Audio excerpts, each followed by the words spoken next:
Welcome back. You're still tuned into Mid Morning Talks with myself, Maimoona Mabena. And right now, we're about to assist the Ahmed Kathrada Foundation in terms of helping identify women who also participated in the historic 1956 Women's March to the Union Building as the country prepares to mark the 70th anniversary of the march in 2026.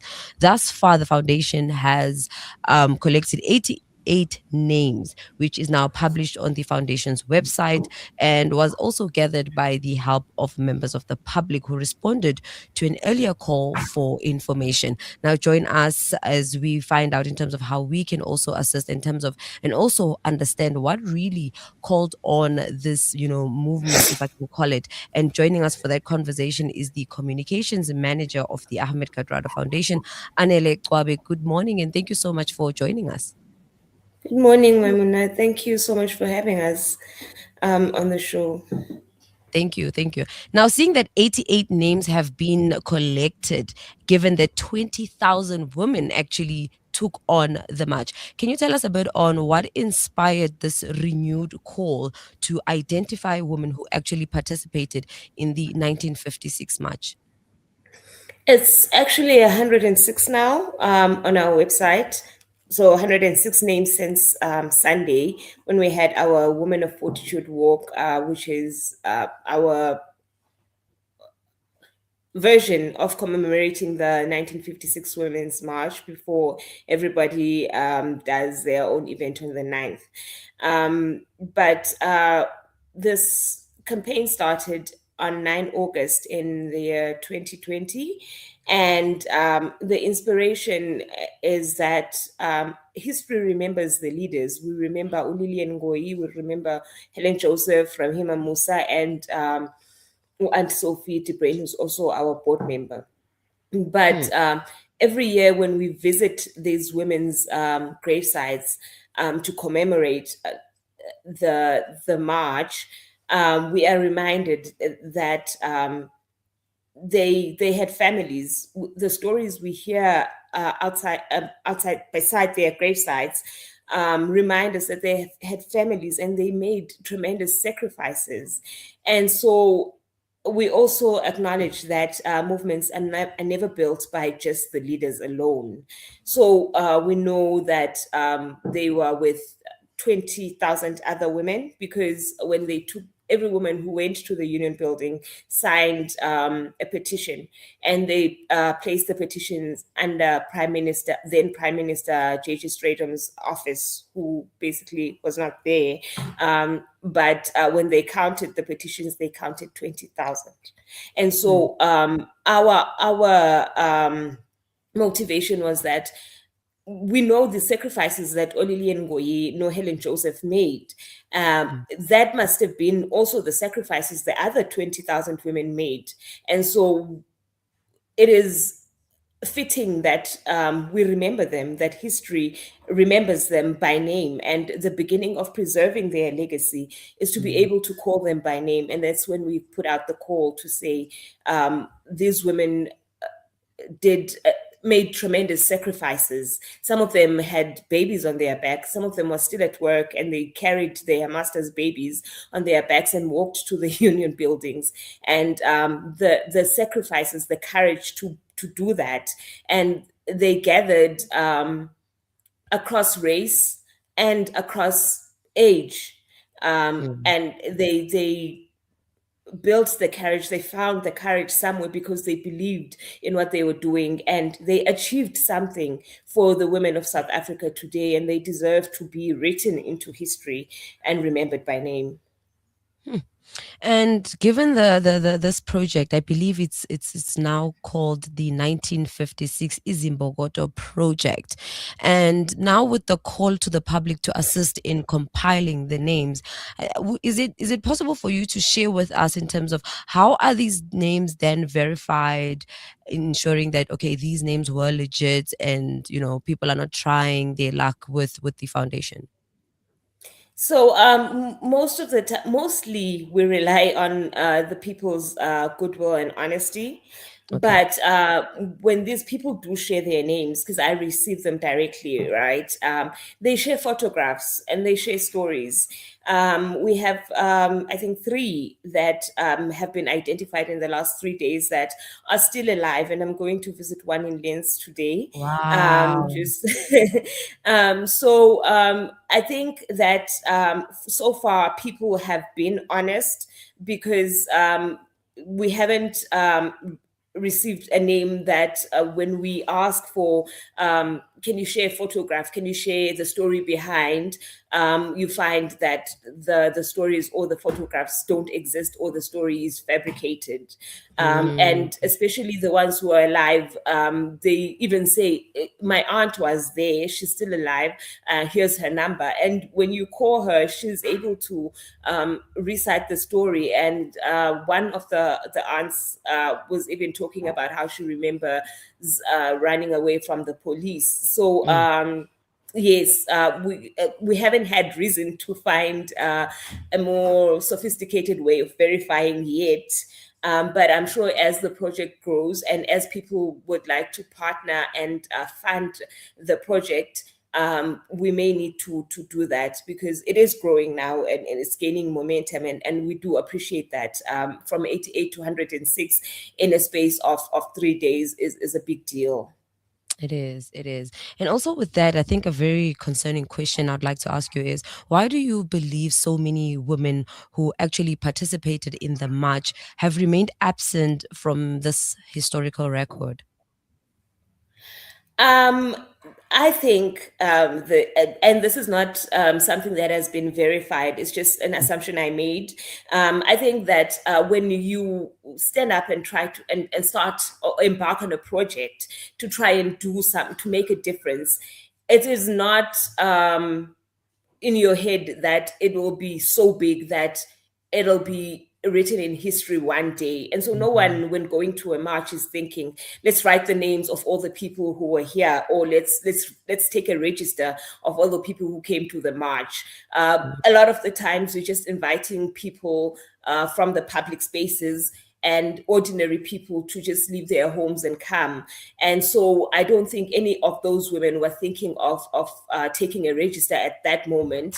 What they were thinking was, we have a fight and we are going to fight the good fight. And nobody was thinking, I want to be famous tomorrow for this, or I want my children to remember this. What they were thinking was that I want my children to have more freedom than I do. And so nobody was documenting. And it is up to us, the people who inherited that freedom, to try and honor them by name. So true, Anele, and well said. And I think with that, in terms of, given that we have called on the public to help in this plight of really compiling the remaining names, what kind of information or evidence you would like or should the families provide when submitting the names of the very participants? So when you do share, please share the name, surname, um, possibly when they were born, but especially the stories and the photographs. I know not a lot of people are taking pictures on that day, but we would like to hear the background stories because it makes the archiving the content and the names Mm. richer. And if they are still alive, we really would love to connect with the ones who are still alive, and the ones who are not. We would be honored to connect with the families because every year we have an annual pilgrimage in August that goes to the grave sites of the four leaders, and Uma Albertina Sisulu. And wouldn't it be wonderful to add a few more grave sites to those names and go and lay flowers, and also just give flowers to the ones who are alive while they are still alive. And I want us to just, take a break a bit from our conversation. When we come back, we highlight more in terms of how the larger public can really, contribute to this project fruitfully. So, given the fact that this is all about preserving a history that seeing it now wasn't really preserved, and for our coming generations, they'll have something to easily access in terms of understanding what this month mean and what that day in particular really was all about. But please do not go too far, because we will continue our conversation. But to our listeners and viewers, do not forget to connect with us if you have a question you'd like to ask Anele, or maybe you might have some information to share. Reach out to us, and also you can reach out to the foundation itself. But for now, let's take that ad break. See you just after this. Discover the Africa of your dreams and surround yourself with her spectacular beauty. Relax beneath her serene sunsets and explore wildlife at its natural best. It's where the pride of Africa comes together. The Kwantu Private Game Reserve. Get to know the Big Five or cruise on an elephant safari game drive. Interact with lion and tiger cubs and enjoy world-class halal cuisine while we pamper you during your 5-star stay. Indulge in the true African experience. For reservations, call now on 042 203 1400 or visit kwantu.co.za. The Kwantu Private Game Reserve, the place of gathering. There are over 200 million orphans globally. We can't help all of them, but what if we each helped just one? The Al Imdad Foundation now gives you an opportunity to help just one orphan from Syria or Palestine. For just 500 Rand per month, you can help safeguard the dignity of an orphan by assisting them with basic needs such as food, clothing, shelter, medical care, and attention. Our orphan sponsorship program allows you to track the progress of your orphan through regular feedback. Make a difference in the life of an orphan today. Visit alimdad.com or call 0861 786 243 for more information. World-class financial services only at Sapphire Global, your financial partner. If you are looking for Islamic, Sharia, and ethical financial products, look no further. Sapphire Global offers a wide range of financial service offerings from short-term to life and investments. A full-service center with all financial requirements under one brand. Our highly skilled and experienced consultants are ready to help protect your financial future. Contact us on 041 001 0184 or visit our website on www.sapphireglobalfs.com. Sapphire Global is an authorized financial services provider. The following is a paid political advertisement by the Al Jama'a political party. Regularization and the alternative political party for South Africa is the Al Jama'a effect. Roads will be fixed, refuse will be removed, and personal safety in your homes, streets, parks, and pathways to the local shops and shopping malls will be our top priority. Al Jama'a aim to regularize shack dwellers by giving them land tenure, regularize water and electricity supply by making it a reliable source. Vote for good governance, accelerated service delivery, excellence, and the best of breed of councillors, mayors, and mayoral committee members. That is the Al Jama'a effect, South Africa's alternative political party, the Al Jama'a effect. That was a paid political advertisement by the Al Jama'a political party. Tonight, a child in a shack will try to sleep through the cold.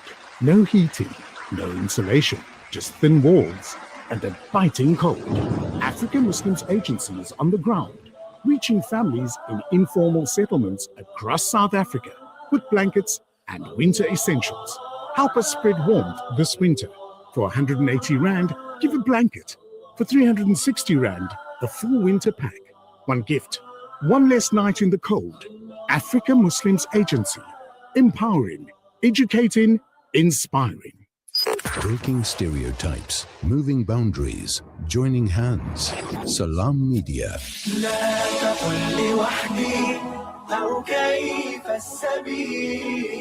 Humanity sets the agenda.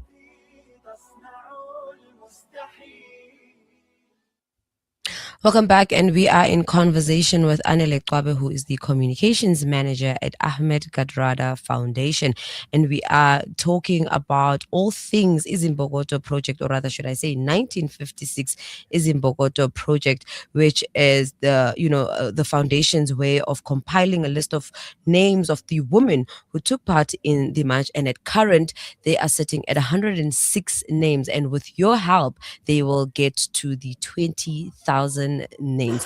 Anele, thank you so much for staying with us. And just in continuing our conversation, what role do you hope communities, schools, as well as young people will play in helping preserve this history? So firstly, the names, who is missing? So if you go onto our website and resources, we have the 1956 Izimbokodo right there at the top, and it has all of the names of the women on who have been discovered yet this far, whose names have been discovered this far. And if our question and our ask is, who is missing? So if you know someone, if your grandmother marched, even if she's not alive anymore, if you know of a neighbor who's told you a story about marching, have the conversation with your neighbor, so that they can bring the name to us so that we can write her into history. And I guess if you don't have a name, maybe just learn a bit more about the the march and what it took for the women to go to the march, and how much was taken from them. We know that some were traveling from different provinces, and some didn't even make it because their buses were being blocked by the apartheid police. So there was a lot going on there, but it was one of the biggest demonstrations that changed the trajectory of our history. And to honor these women and to honor their legacy would be to embody some of the principles they embodied, to not be afraid to serve, and not be afraid to be active citizens in their communities. And as we are heading towards the local government elections, we have 2 days. If you have not registered or checked your whether you're registered in the correct place, please check and be an active citizen, because this is what those women fought for you to have a voice, and your vote is your voice. So yes. Thank you, Anele. And for ordinary South Africans who truly do not have no picture, no documentation, but they actually have, oral stories about their mom or aunt who took on the march, is there a space for them through this project? Yes, definitely. There is a space for everybody. We do know that Africa has a history of passing stories through oral communication, and documentation came later on. So, and it did come, but we grew up being told folktale, being taught lessons by telling stories that were not written, and so there is space for everybody. If you just have a narration and you're sure of the dates and you're sure of what happened, especially the women who are alive, they'd be able to tell the stories themselves, and to hear the stories from the people who were there. It would be very impactful. But yes, there is space for everybody.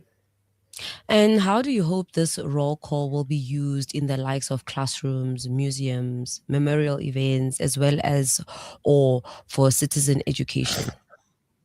So we hope to inspire ordinary citizens like you and me in the communities, the people whose names are not known, to understand that you don't have to be famous to make a difference. So if you had an idea to start a project in your community and develop your community, trust that if you believe in that idea and just start with what you have, it has the ability to gain momentum and make a difference. And even if you make a difference to 2 or 3 people, that's still making a difference. It is not measured by how many people or how many other people spoke about it. What's important is that you did something. One of the women, Vesta Smith, and whose graves we visited on Sunday as well, was a community activist. And her question was always, who needs me in my community? What can I do right here where I am? So to inspire you to start where you are, and to fight the good fight. And Anele, this really sounds like a very exciting project, and we're talking about, making history. And I think for young individuals who are now looking at this as an opportunity to also be part of, making history, or if not, preserving history. Is there space for those who can't submit names or any stories, be part of the project itself through volunteering or just outreach programs? Yes. So this weekend, one of the things that we did when we were honoring the women of fortitude, and commemorating the march, we honored 19 young women, contemporary women, with an award that we call the Guardians of the Legacy Award.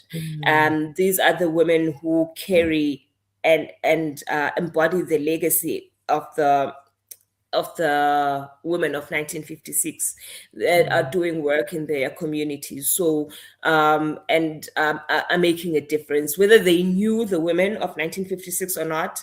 But if we can see that character in those women, and this was just the beginning. And so I'm explaining this because I'm trying to show that there is space for young people.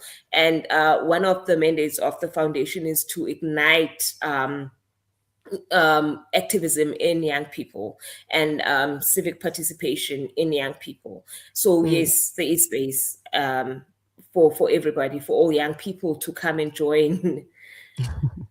Now, given that, when we get to the 20,000 names, what is there going to be an event, or is there going to be some form of celebration? Please take us through the envisioned time and day where actually all the 20,000 names have been collected. I know I, for one, will be extremely excited. I'll probably be the first person to scream, but there isn't a concrete plan yet. And the foundation is a space where collaboration is encouraged. And I'm thinking that because 20,000 is a big number. So when you start from one, you don't know what you're going to do when you get to 20,000, right? Yeah. You just focusing on collecting. But what I do know is that once we get to the 20,000, it'll be because we collaborated with a number of people. And when we get to that number, we will sit together with those people in a room or online and discuss how we want to celebrate reaching that milestone. And when we do, we'll definitely announce it to the public to come and join us in celebrating. How befitting, how befitting. But Anele, thank you so much, for taking out the time and really letting us know about this very exciting project, which is the 1956 Izimbogodo project, which is here to really collect the 20,000, names of the women who took part in the march that, marched to the Union building. And I believe now the foundation is sitting at 106. And as she mentioned, Anele, it's through the collaboration of not just the foundation itself and its people, but it's also through your help, ordinary South Africans and even individuals at that. But Anele, thank you so much truly for joining us this morning. Is there a message you'd like to share for, given that it's Women's Month, to the fellow women out there? Thank you so much for joining us, and sorry for inviting me. I'm a communications manager, so I'm always I get thank you. for joining me. But thank you for inviting me, and this campaign is for everybody. If you can't submit a name or photograph, you can assist with resources to reach everybody, to reach the whole of South Africa, because I imagine these women came from different parts of South Africa and different walks of life. And so if you don't have a name and you have resources, those are welcomed. And as we commemorate Women's Month, maybe we remember the sacrifices that people made for us and not take them for granted. Today we have the freedom to move. Yes, we have different struggles as women, but that's how life is. Struggles evolve, but we do have the freedom of movement and the freedom to voice our frustrations, and that is a big deal. So let's not take that for granted. Thank you. Definitely. Viewers at home and listeners, that was the communications manager of Ahmed Kathrada Foundation, Anele Gcwabe. And to the public who'd like to also be part of, preserving history, do submit their names, information, documentation to info@kathradafoundation.org. But if you would like to, share a story or, submit an oral family story, make sure you do write an email to them, and they can also communicate to you in terms of how you can, make it to their premises and really retell the story. But wathinta abafazi, wathinta imbokodo.